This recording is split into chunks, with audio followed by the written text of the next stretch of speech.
7 तारीख के एनकाउंटर के बाद जब ये स्लिप किया था तो उसके बाद से हमारा सर्च ऑपरेशन इस पूरे जंगल एरिया में लगातार जारी था, जिसमें एक बारी और इसके साथ कांटेक्ट हुआ और इसी दौरान 3 हाइड आउट भी बस्ट किए गए। आज फिर एक स्पेसिफिक इनपुट आई हमारे पास 1 बजे के करीब, पटेतर गांव पड़ता है बिलावर में, वहां से कि ये घर में है और इसने कुछ सिविलियंस को हॉस्टेज भी बना रखा है। हमने अपनी पार्टी को इमीडिएटली वहां पे मूव किया और हमारे जो सीआरपीएफ और आर्मी थी वो भी हमारे साथ कॉर्डन के अंदर थी। फिर एक छोटी सी जेकेपी की जो हमारी पार्टी थी, उन्होंने एक बहुत ही बहादुरी का एग्जाम्पल सेट करते हुए उन्होंने पहले सिविलियंस को वहां से इवैक्यूएट किया और सीधा अंदर उस घर के अंदर पहुंच गए। उसका वेपन जो है पहले उसने वहां से सामने से फायर किया और उन्होंने उसका वेपन फिर छीनने के बाद उसको गोलियों से मार दिया। तो मतलब लगभग कॉम्बैट सिचुएशन तक आ गया था। बिल्कुल कॉम्बैट सिचुएशन पे आया था और फायर पहले उसने सामने से खोला जैसे ही हम लोग अंदर गए और फिर उसके बाद वेपन उसका छीनने और उस पे गोलियां दागने तक हमारी पार्टी ने एक बहुत ही ज्यादा एक्सेप्शनल ब्रेवरी मैं कहूंगी, जिसके लिए जेकेपी पूरे देश भर में विश्व भर में मशहूर है, उसी का एक एग्जाम्पल सेट करते हुए मेरी पार्टी ने इस ऑपरेशन को अंजाम दिया।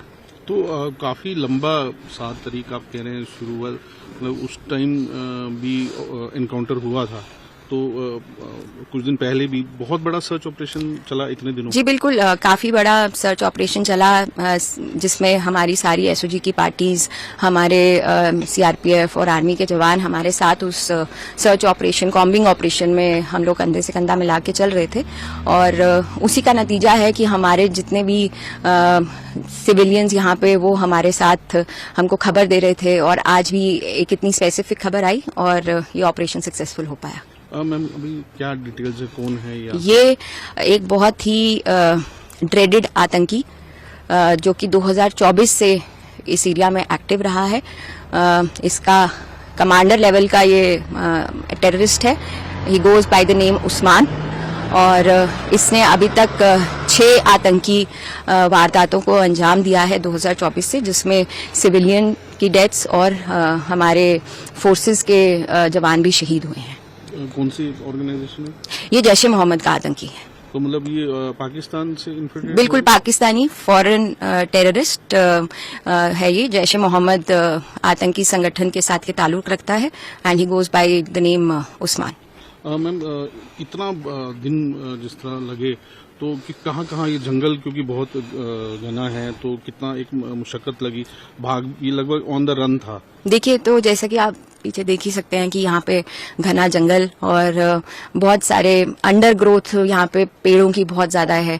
जब मैं 7 तारीख को हाइड आउट पे भी पहुंची थी तो 5 मीटर की दूरी से भी इसका हाइड आउट नहीं दिख रहा था। मैं इतने पास पहुंच के भी वहां तक अपनी आंखों से देख पाना बहुत मुश्किल हो रहा था क्योंकि इतनी डेंस वेजिटेशन और फॉरेस्ट एरिया और सीधा स्टीप स्लोप नीचे 80 डिग्री की स्टीप स्लोप वहां पे थी और हम लोग जब पहुंचे थे तो एकदम घिसटते हुए वहां पे पहुंचे। तो इसी तरीके का ये सारा टेरेन है, तो ये हमें काफी चैलेंजेस का सामना करना पड़ रहा था, बट हमें भरोसा था अपनी टीम पर कि ये आतंकी जरूर मारा जाएगा।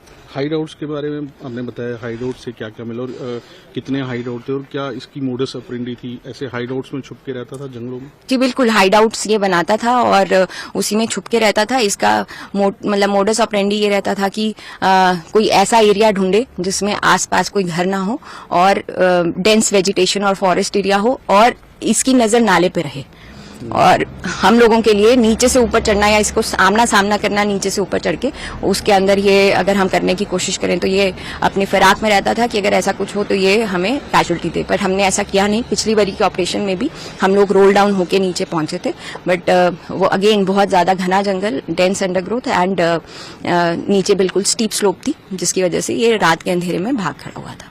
कितने हाइड आउट इसने जो आपने इसके जो अभी तक 3 हाइड आउट हम इसके बस्ट कर चुके हैं और और अभी भी हम बाकी जंगल एरिया में और भी ढूंढेंगे कि कोई नेचुरल केव या हाइड आउट अगर हमें मिलता है तो वो हमारा अभियान जो है वो लगातार जारी रहेगा। किस तरह के हाइड आउट बना था, मतलब खोद के या कोई नेचुरल केव्स थी, क्या था? सो एक दो हाइड आउट हमें ऐसी मिली हैं जिसके अंदर वो नेचुरल केव में थी, बट ये जो 7 तरीक वाली हाइड आउट थी उसके अंदर तो ये बना रहा था खुद से, तो पत्थर वत्थर रख के एक बंकर टाइप का बना रहा था और एक डेंस कैविटी टाइप की बना के उसके अंदर छुपा रहता था। कुछ क्या मिला हाइड आउट से? जो हाइड आउट से इसके उस दिन तो खाने का सामान, कुछ सिलेंडर वगैरह, बर्तन, ये सब मिले थे। अच्छा, मतलब कोशिश कर रहा था वहाँ, मतलब सिलेंडर लेके सरवाइव करने 7 तारीख वाले हाइड आउट में ऐसा नहीं मिला था। जो बाकी हाइड आउट बस्ट हुए उसमें एक में किसी में सिलेंडर मिला था, बट वो इसी ग्रुप का था, इसका नया बनाया हुआ नहीं था। अच्छा। वो पुराना हाइड आउट था। तो मतलब इनका ग्रुप कोई और भी है, मतलब आतंकी और अभी हमारे डिस्ट्रिक्ट के अंदर और आतंकी होने की कोई पुष्टिकरण नहीं हो पाया है, बट इसका तो हमारे पास एकदम स्पेसिफिक इनपुट था कि ये एक आ चुका है, तो अभी तक और आतंकी हैं या नहीं उस पर अभी कहना थोड़ा मुश्किल है। अभी क्या क्या रिकवरी में हुई है? रिकवरी के लिए मैं आपको अलग से एक ब्रीफिंग दूंगी जिसमें हम आपको वो सारी चीजें दिखा देंगे कि हमने इससे क्या क्या रिकवर किया है, but prima facie M4 weapon इससे रिकवर हुआ है।